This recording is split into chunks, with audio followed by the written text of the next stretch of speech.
Thus far, I think making Korean friends. I have made a couple, but the culture difference is pretty big, and we have some language issues sometimes. I'm pretty bad at Korean still. I've been trying to learn as much as I can, and I urge you to do also if you're gonna stay extended time in Korea. Like my first week when I arrived here, I didn't even unpack. Like I wasn't staying. I was going home. It wasn't for me. Like I love teaching and stuff, and I love traveling, but it just didn't work. I was like, no. But my biggest challenge was overcoming my fears and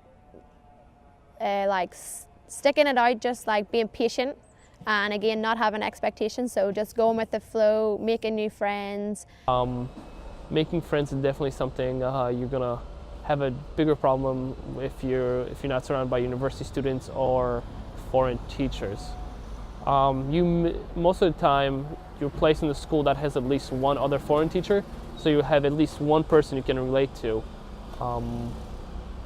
Yeah, other than that, it's hard. It's hard to make friends.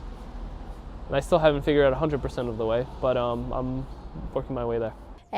Because I was the only foreign teacher, because I am the only foreign teacher in my school, I was not forced, because I obviously want to make new friends, but I had to go out and make them myself.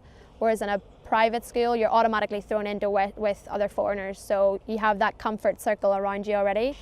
But when I was thrown into a school of 20 other Korean staff, it was quite a challenge. So I think just sticking it out, and like, everyone's going to be homesick. So I'm still kind of homesick, and I've only been here 4 weeks, but you just gotta overcome your fears and climb over the obstacles that are put in front of you.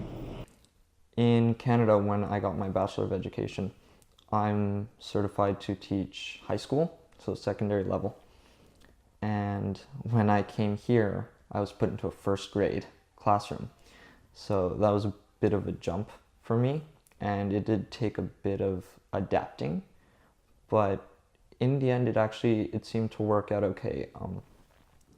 There is a lot that you learn sort of on the fly, and dealing with little kids is always going to require patience and, you know, walking them through things and dealing with small things that older students wouldn't really have a problem with, like bathroom issues, or, you know, they made a mess, or using scissors properly, things like that. But I'd say it's been a humbling experience, and on top of that, as a teacher, it's been a great way to learn how to reduce things to the simplest and most important points to get across. So no fluff, no filler.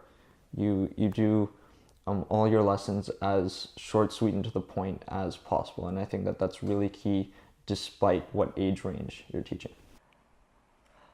The language, definitely, I think, because I like to talk, and it's really challenging, especially when you're doing an activity with native Korean teachers, and you can't communicate with them, and you can tell they want to talk to you and you want to talk to them, and no one is talking to anyone. So that is really challenging. Yeah.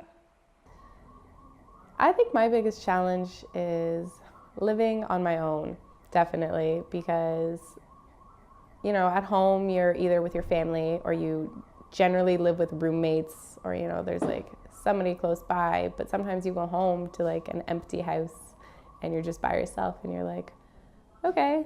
And then it really hits you. You're like, I'm on the other side of the world from home, and I'm really actually by myself.